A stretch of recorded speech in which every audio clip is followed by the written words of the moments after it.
Hello and welcome. I am Shannon Ballman Theis, the Payroll Queen, and today we are going to review the Alabama State W-4 equivalent.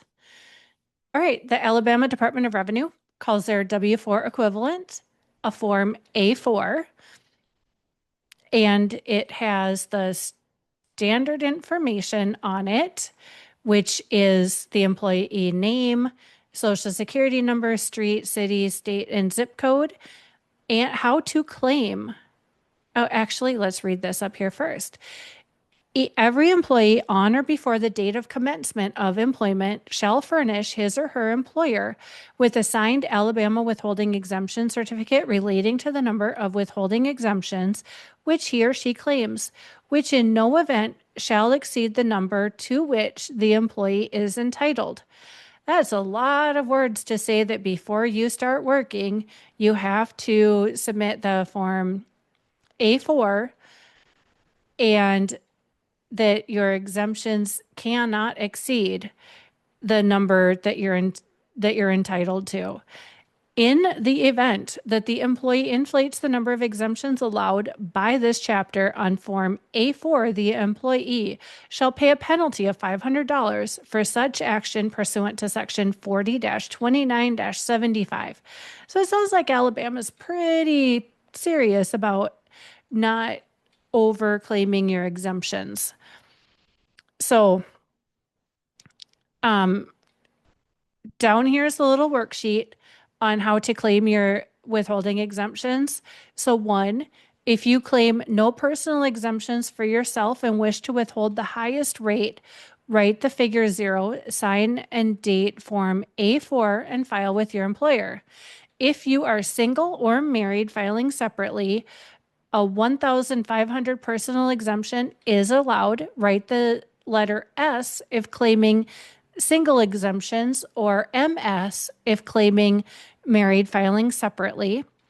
3, if you are married or single claiming head of household, a $3,000 personal exemption is allowed.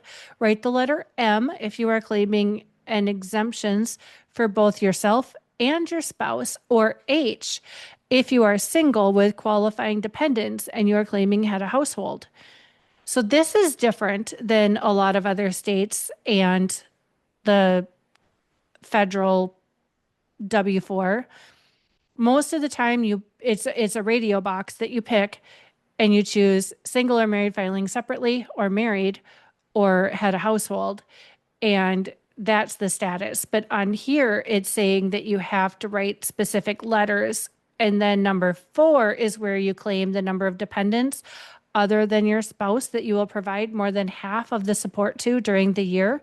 And there's going to be some more instructions that clarify what a dependent qualification is. And 5 is an additional amount, if any, that you want deducted each pay period.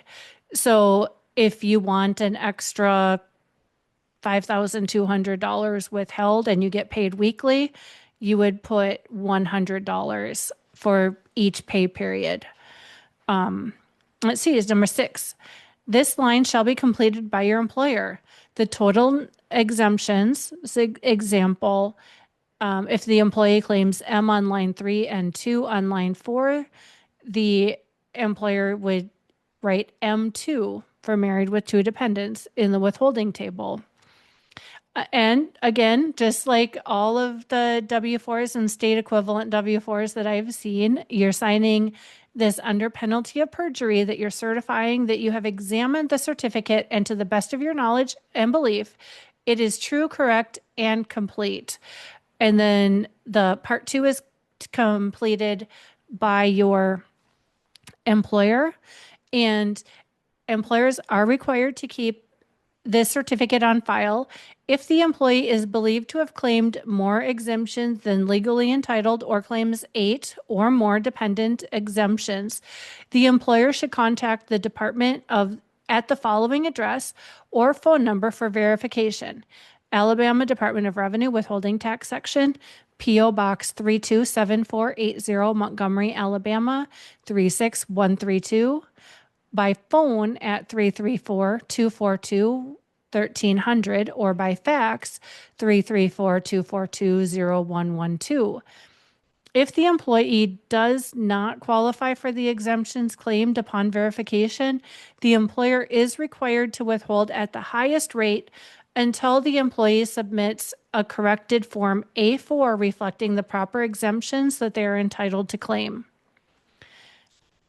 And dependents, to qualify as your dependent, line 4 above, a person must receive more than one half of their support from you for the year and must be related to you as follows: your son or daughter, including legally adopted children, grandchild, stepson, stepdaughter, son-in-law, or daughter-in-law, your father, mother, grandparent, stepfather, stepmother, father-in-law, or mother-in-law, your brother, sister, stepbrother, stepsister, half-brother, half-sister, brother-in-law, or sister-in-law, your aunt, uncle, nephew, or niece, but only if related by blood.